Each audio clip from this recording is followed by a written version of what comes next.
In this episode of Vinyl Haul, I have a couple of new releases and a number of slightly older ones. A couple speed, a couple thrash, a couple death, and an epic doom metal record too. So stick around and let's see what I got.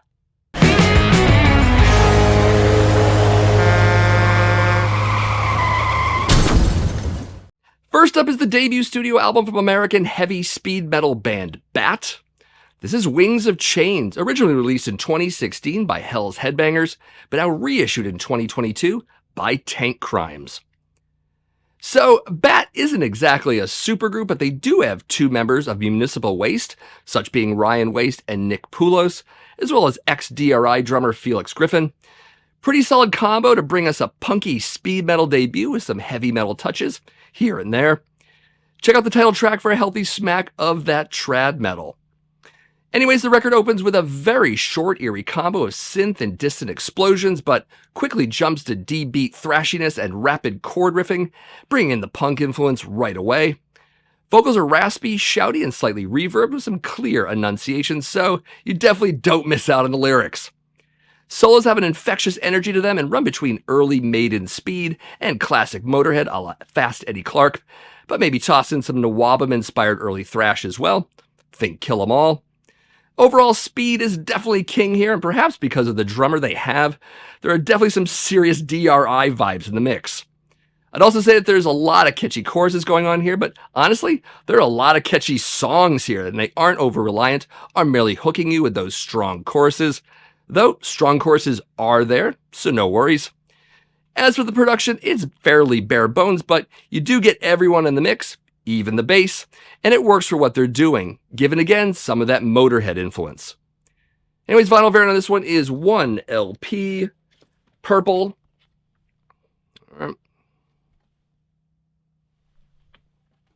Also comes with an insert. Got some great pics of the band there, as well as lyrics on the back.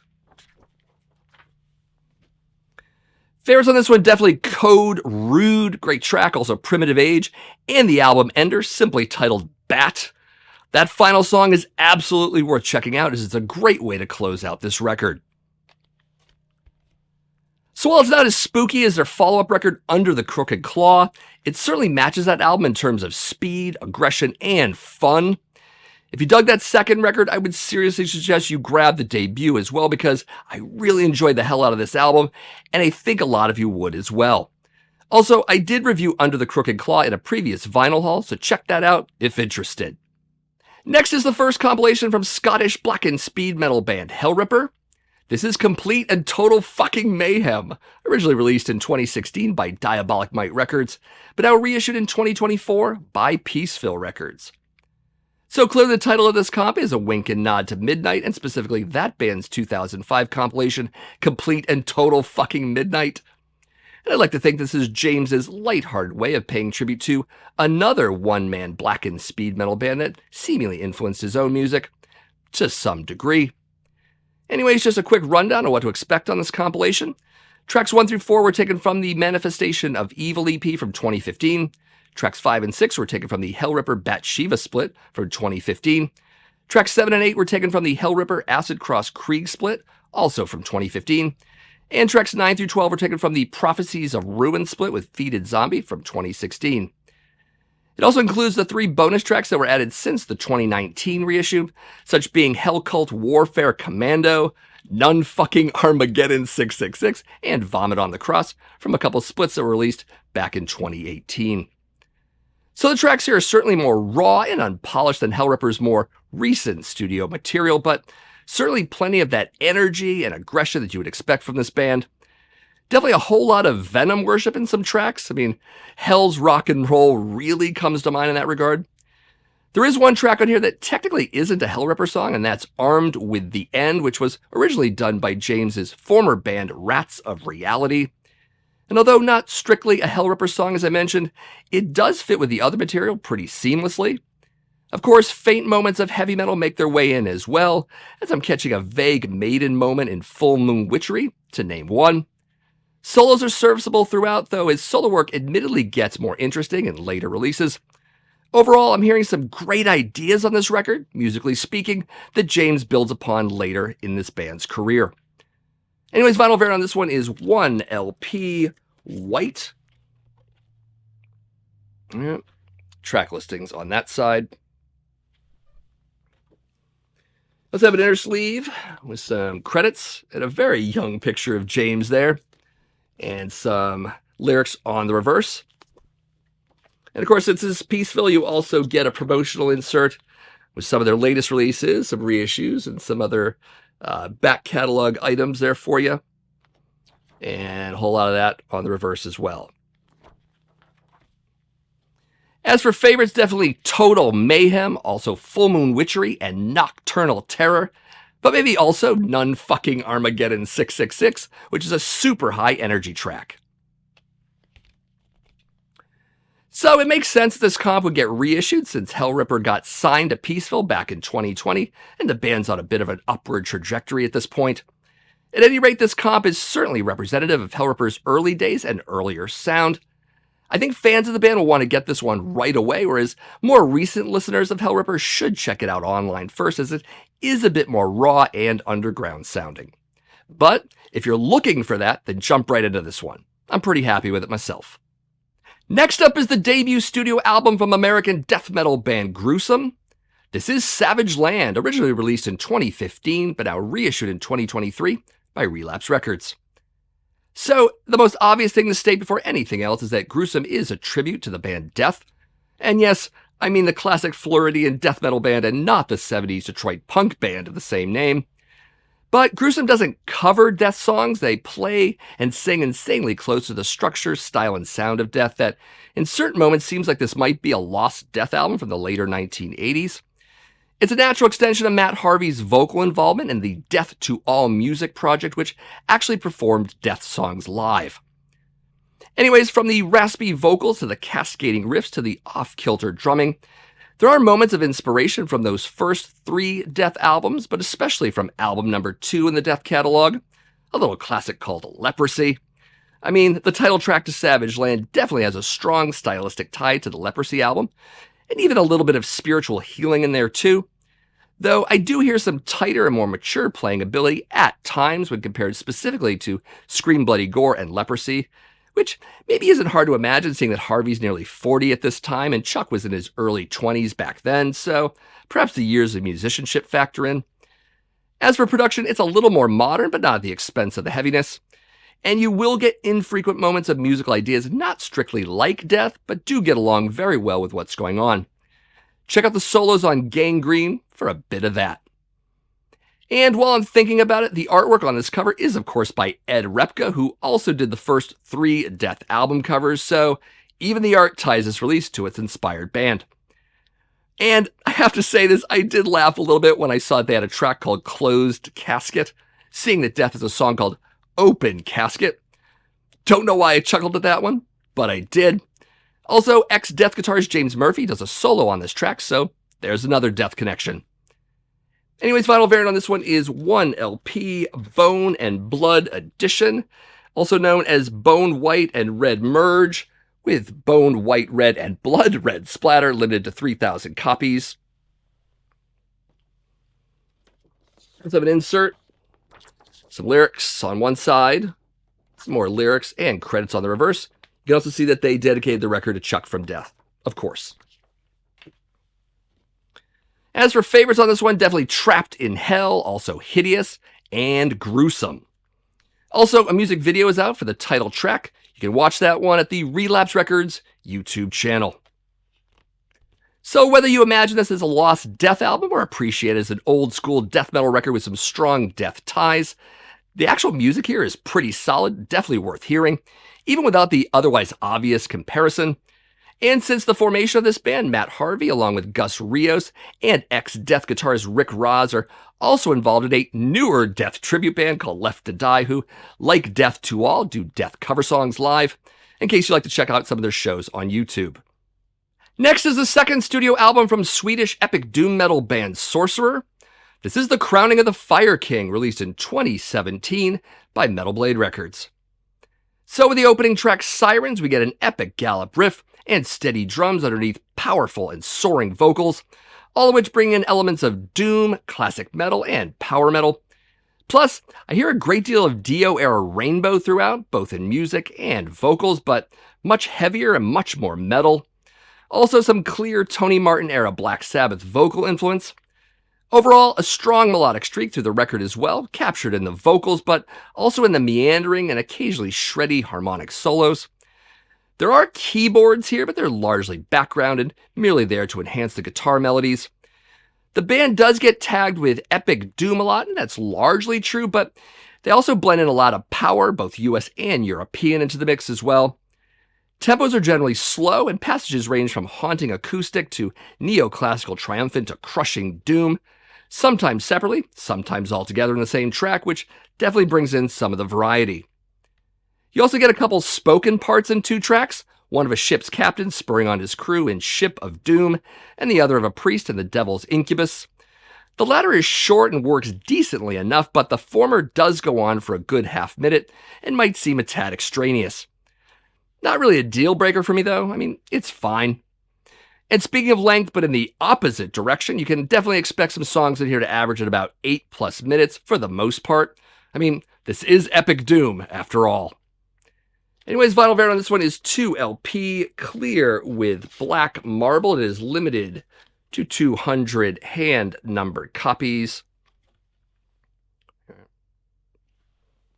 The numbering is on the hype sticker there for you. I got number 114.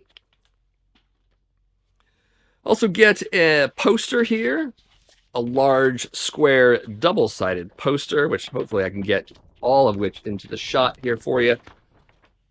One side there, some alternate graphic there, and then the reverse is the album cover. And hopefully you can make that out. There you go. Also comes in a gatefold jacket. We get lyrics and credits and all of that there for you. As for favorites, definitely Siren's cool track, also the Devil's Incubus, and the title track, the last of which a little over 8.5 minutes, but you know what? I really didn't mind. Amazing. And if that's not amazing enough, I even dug the almost 10-minute album Ender Unbearable Sorrow with its slow to mid-tempo, ponderous melody, and wailing solo work. And although not musically similar, it definitely has this mournful quality shared with Black Sabbath's Over and Over from the end of Mob Rules. Both are effective in that capacity as final tracks. Also, lyric videos are available for Ship of Doom, The Devil's Incubus, and Crimson Cross, as well as a music video for Sirens. You can check all those out at the Metal Blade Records YouTube channel. So a very dramatic epic doom metal record with generous amounts of power and classic metal as well, featuring the vocals of Anders Enberg, one of the most powerful metal vocalists of the modern era, in my opinion. He blows away a lot of the singers in this type of metal. No question. Overall, a very strong record, one that ranks very high with its fans. If you dig the idea of a band like Grand Magus mixed with Crypt Sermon, but with, again, really powerful vocals, you'll no doubt dig this record. Also, check out their more recent couple of releases, both of which reviewed in previous installments of Vinyl Haul. Credible stuff. Next up is the debut EP from American death metal band 200 Stab Wounds. This is Piles of Festering Decomposition, originally released in 2020 by Maggot Stomp, but now reissued in 2024 by Metal Blade Records.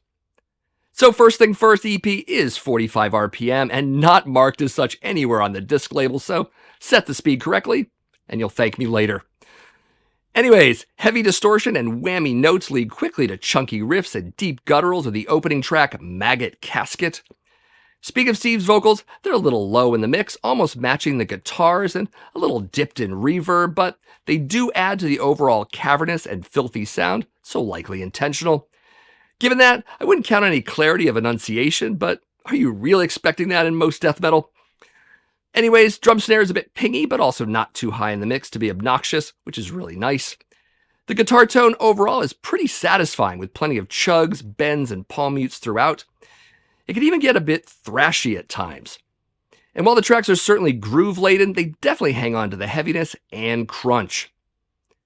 Since this is an EP, the overall runtime won't be very long, but neither will the songs, with each running an average of about 2.5 minutes, save for the Carcass cover tune at the end, bringing the EP to a little over 14 minutes total.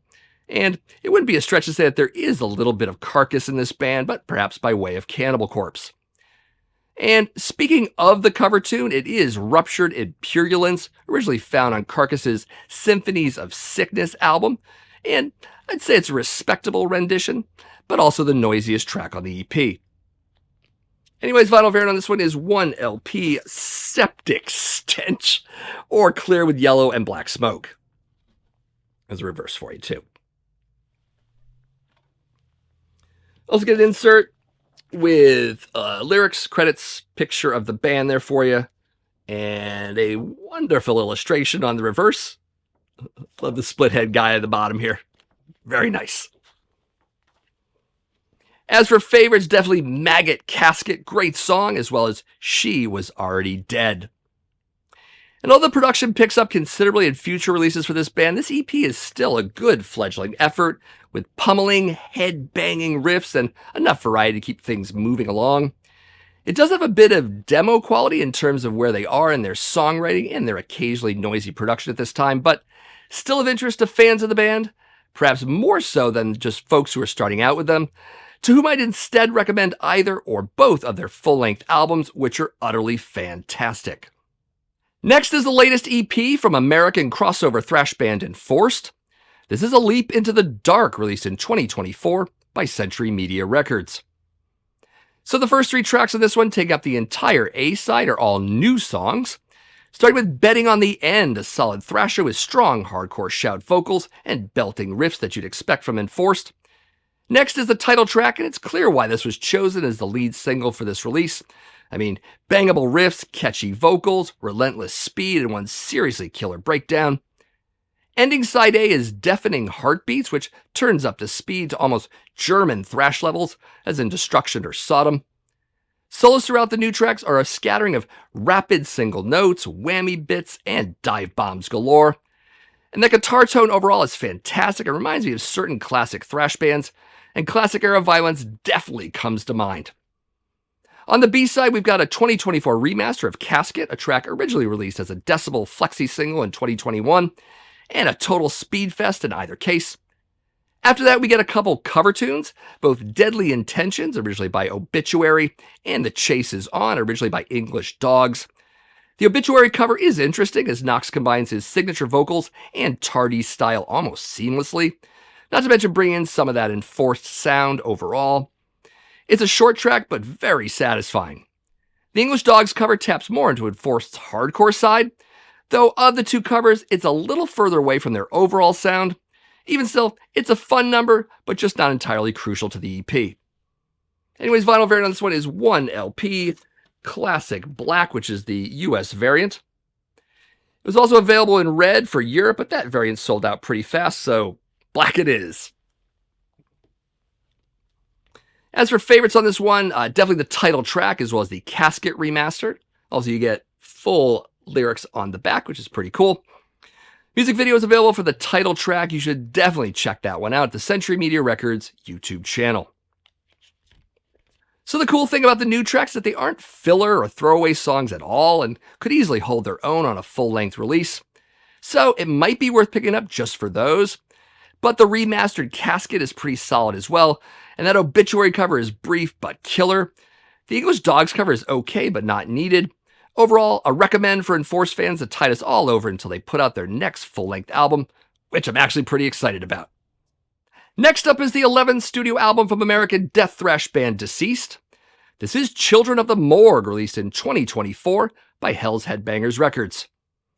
So a slow and ominous riff along with martial drums open the record with the intro track Destination Morg, and you already feel like your body is being rolled through the halls of the dead. And why not?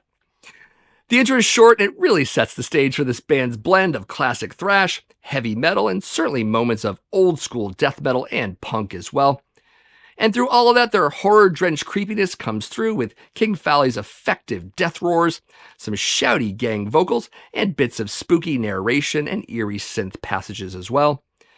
As for the guitar style, it ranges from caveman thrash to off-kilter to almost voivod-like tone and chaos, so maybe some hints of the progressive can be tossed into the mix as well.